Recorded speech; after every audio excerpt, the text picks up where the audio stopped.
OK, bonjour, bienvenue à cette petite capsule où on va voir comment vous pouvez utiliser le logiciel Excel ou dans ce cas-là, moi je vais travailler avec Sheets, ici donc directement sur Google, pour être capable de faire les étapes 2 et 3, là, donc les niveaux un petit peu plus avancés du deuxième projet. Alors, petite introduction au fonctionnement de tout ça. Excel va nous permettre, ou Sheets, là, c'est la même chose, va nous permettre de faire des calculs pour différents nombres. Donc ici, j'entre des nombres au hasard et supposons que je veux ici, dans cette cellule-là, calculer la somme des cellules ici 4, la cellule B3 et la cellule B4, donc de 4 et de 12. Donc si je veux calculer ça ici, ce qui est très important, c'est que lorsqu'on veut que Excel fasse un calcul, on doit toujours commencer par le symbole d'égalité. Donc, vous voyez, j'ai écrit égal. Et ensuite, je ne veux pas écrire égal 4 plus 12. Si j'écris comme ça en nombre et que je pèse sur Enter, il apparaît bel et bien le résultat 16. Mais moi, ce que je veux, c'est vraiment faire le calcul des nombres qui sont déjà entrés dans ces cellules-là. Pour que, si jamais je décide de revenir sur mes cellules, disons que je reviens ici puis que je remplace le 4 par un 6, bien, voyez-vous ici, le résultat de 16 est demeuré le même parce que ce que j'ai demandé de calculer ici dans cette cellule-là, c'est écrit dans la barre ici de formule, c'est 4 plus 12. Ce que je veux faire plutôt, c'est dire, je ne veux pas additionner 4 et 12, donc je vais effacer le 4 plus 12. Je veux additionner cette cellule-là, le symbole d'addition, et cette cellule-là égale. Donc, voyez-vous, là, le résultat est bon à 18, mais ce qui est intéressant, c'est que si je viens changer le 6 pour un 15, bien, le résultat ici va s'ajuster automatiquement. Donc, ça, c'est l'avantage de travailler avec un chiffrier comme ça, c'est qu'on va pouvoir programmer des fonctions qui vont effectuer les calculs et on va, si on change les valeurs des cases, les calculs vont s'ajuster. Alors, les symboles que vous devez connaître, il y a le symbole d'égalité, comme je le disais, l'addition, la soustraction. Si je veux faire une division, si je voulais diviser la cellule ici B5 et la diviser par la cellule B4, c'est la barre oblique. Donc, je fais la barre oblique comme ça. Alors, ça va me donner B15 divisé par B4 qui donne 1,25. Encore une fois, si je change la valeur de l'une ou l'autre de ces cellules-là, le résultat va s'ajuster. La multiplication, maintenant. Alors, si je veux faire une multiplication, on n'oublie pas toujours commencer avec le symbole d'égalité. Et ici, si je viens faire cette cellule-là multiplier, le multiplier, c'est l'étoile, l'astérisque, que je viens multiplier ici par une autre cellule. Donc là, ça va me faire 12 fois 15, qui donne 180.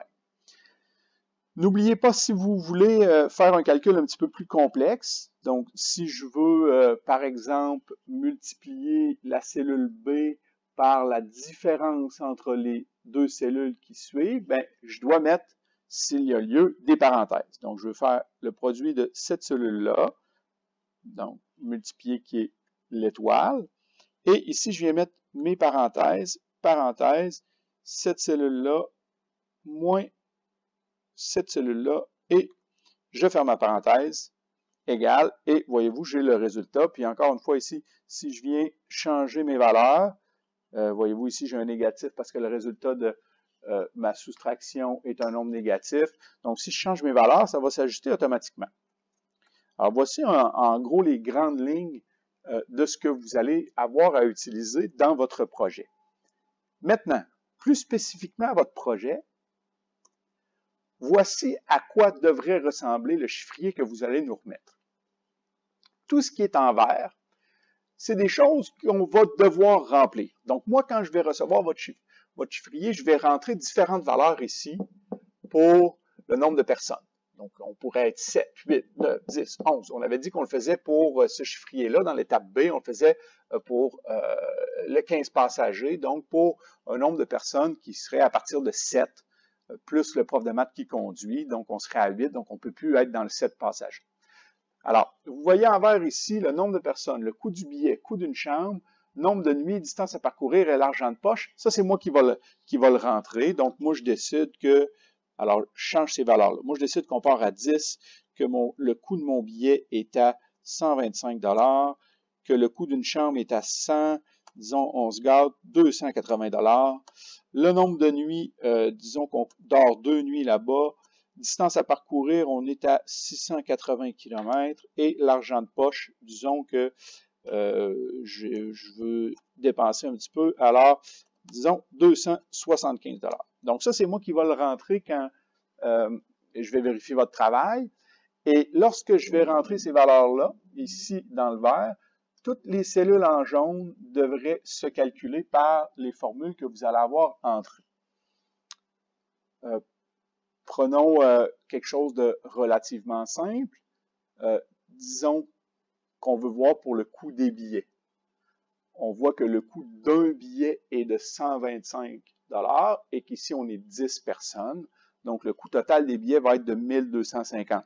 Évidemment, je ne peux pas venir rentrer ici 1250 parce que je ne sais pas à l'avance qu'est-ce qui va être dans les cases du coût du billet et du nombre de personnes.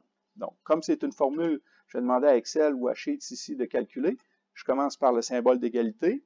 Et je vais venir multiplier. Qu'est-ce que je veux multiplier? Le coût du billet par le nombre de personnes. Donc, je viens sélectionner mes cellules. Coût du billet, multiplié avec la petite étoile. Nombre de personnes, multiplié par 10, ici. Et, voyez-vous, le calcul se fait automatiquement. Tout ce que vous allez avoir fait dans les premières étapes dans la première étape du travail, quand vous allez l'avoir fait vos calculs à la main, bien, vous allez devoir en quelque sorte répéter cette programmation-là, les opérations mathématiques que vous avez faites, vous allez devoir les répéter dans les petites cellules en jaune ici qui doivent se compléter. Vous allez avoir besoin, dans l'étape, le deuxième niveau, d'une formule mathématique, ou plutôt une formule d'Excel particulière. C'est lorsque vous allez déterminer le nombre de chambres. Alors, voyez-vous ici, pour 10 personnes, le nombre de chambres qu'on devrait prendre, puisque c'est des chambres à occupation quadruple, bien on va prendre 2 chambres, et 2 chambres c'est pas assez, 2 chambres et demie, ça se fait pas, donc on va devoir prendre 3 chambres. Alors on va utiliser la formule